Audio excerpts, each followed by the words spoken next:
জয় জগন্নাথ বন্ধুরা, কেমন আছো সবাই? আশা করি সবাই খুব ভালো আছো। আমিও খুব ভালো আছি। আজ আমি বেরিয়ে পড়েছি দুপুরবেলা খাওয়া দাওয়া করে। আমি এখন আছি সুভাষগ্রাম স্টেশনে। লক্ষ্মীকান্তপুর থেকে মাঝেরহাট একটা লোকাল ছাড়ে বিকেল 3:30। আমি এই লোকালটা ধরে আজকের যাব খিদিরপুরে জগন্নাথ মন্দির দর্শন করতে। এই ট্রেনটার টাইম হচ্ছে বিকেলে 3:30 সুভাষগ্রাম থেকে। সবথেকে কম খরচায় সাউথ সেকশন থেকে খিদিরপুর জগন্নাথ মন্দির কিভাবে যেতে হয় জানার জন্য পুরো ভিডিওটা দেখুন। আমার এই ভিডিওটা যারা যারা দেখবে তাদের আশা করি আর কোনো গাড়ি চেঞ্জ করতে হবে না। সাউথ সেকশন থেকে ডাইরেক্ট খিদিরপুর জগন্নাথ মন্দির পৌঁছে যাবে। আমি এখন পৌঁছে গেছি বালিগঞ্জ স্টেশন। যারা সাউথ সেকশন থেকে ভাবেন যে কিভাবে খিদিরপুরে জগন্নাথ মন্দিরে যাবেন, তারা অবশ্যই আমার ভিডিওটা দেখুন। আশা করি তারা একবারে একটাই ট্রেনে পৌঁছে যেতে পারবেন। আমি এখন পৌঁছে গেছি মাঝেরহাট স্টেশন। এটা মাঝেরহাট অবধি মানে নাম দেওয়া থাকে, তারপরে মাঝেরহাট থেকে এসে আবার নাম চেঞ্জ হয় দত্তপুকুর। কেউ নেমে যাবেন না মাঝেরহাট বলে, এই দত্তপুকুর নাম চেঞ্জ হয়ে এটাই খিদিরপুর অবধি পৌঁছাবে। ফাইনালি নেমে পড়লাম খিদিরপুর স্টেশনে। ট্রেনটা যেদিকে যাবে দত্তপুকুরের দিকে, ওই দিকে আপনাদেরকে যেতে হবে।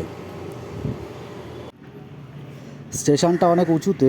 স্টেশন থেকে সিঁড়ি দিয়ে স্টেশনের নিচে নামতে হবে, নেমে মেন রোডে উঠতে হবে, তারপরে মেন রোড থেকে যেতে হবে। স্টেশনের টিকিট কাউন্টারের ঠিক সামনেই হচ্ছে গিয়ে মেন রোড। স্টেশনের টিকিট কাউন্টার থেকে মেন রোড দেখা যাচ্ছে সামনে। স্টেশনের টিকিট কাউন্টার থেকে সোজা বেরোলেই মেন রোডটা পড়বে। মেন রোডে উঠে মেন রোডের বাঁদিকে কেউ যাবেন না, সবাই কিন্তু ডান দিকে আসবেন। ডান দিকের ফুটপাথ ধরে 2 মিনিট জাস্ট হেঁটে হেঁটে আসুন। এখানে কোনো ভ্যান বা রিক্সা কোনো গাড়ি ব্যবস্থা নেই। হেঁটেই ডান দিক ধরে 2 মিনিট হেঁটে আসার পরেই আপনারা দেখতে পাবেন ডান দিকে আরেকটা সোজা রাস্তা ঢুকে গেছে। যে রাস্তাটার মুখে ইন্ডিয়ান অয়েলের পেট্রোল পাম্প আছে, ওই রাস্তা ধরে সোজা 2 মিনিট এগিয়ে আসুন, মন্দির পেয়ে যাবেন। আমরা পৌঁছে গেলাম জগন্নাথ মন্দিরের সামনে। জগন্নাথ মন্দিরে ঢোকার আগেই সামনে একটা মহাকাল মন্দির আছে। আমরা সেই মহাকাল মন্দিরটা দেখে নিয়ে তারপর জগন্নাথ মন্দির দেখতে যাব। মহাকাল মন্দিরটাও খুবই সুন্দর। আমিও মহাকাল মন্দিরটা দেখলাম এবং আপনাদেরকেও মহাকাল মন্দিরটা পুরোটা দেখাই।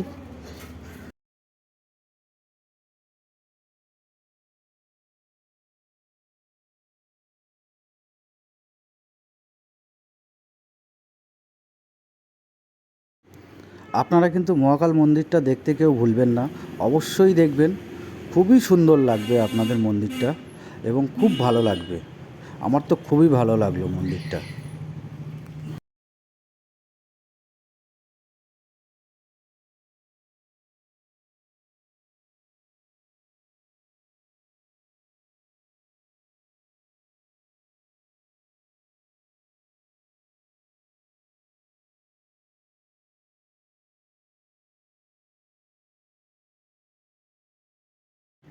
মহাকাল মন্দির দেখার পরেই আমি কিন্তু চলে এসেছি এখন জগন্নাথ মন্দিরের সামনেই।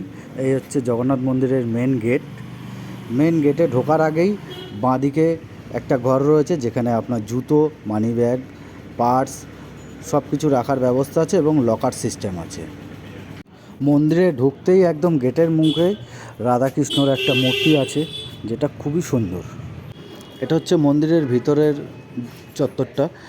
আমার এই ভিডিওটা যারা যারা দেখছো প্লিজ সবাই একটু শেয়ার করে দেবেন, যাতে সাউথ সেকশন থেকে যারা যারা আসছে তারা যেন খুব সহজেই খুব ভালোভাবে যেন সবাই যেন আসতে পারে। মন্দিরে ঢুকেই বাঁদিকেই দেখবেন ফুলের দোকান আছে। আপনারা চাইলে এখান থেকে ফুল নিতে পারেন। এখানে জলের কলের ব্যবস্থা আছে, আপনারা চাইলে হাত ধুয়ে নিতে পারেন।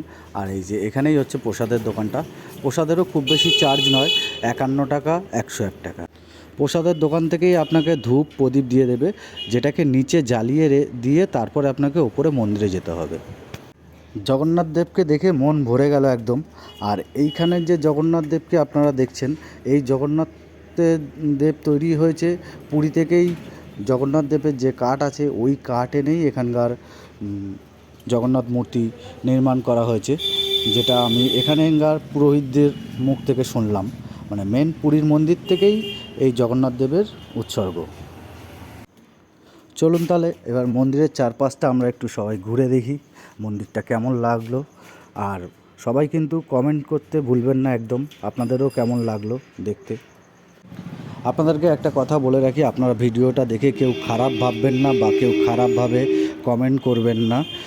কেন আমি কোনো প্রফেশনাল ব্লগার নই বা আমার কোনো প্রফেশনাল কোনো ক্যামেরাও নেই।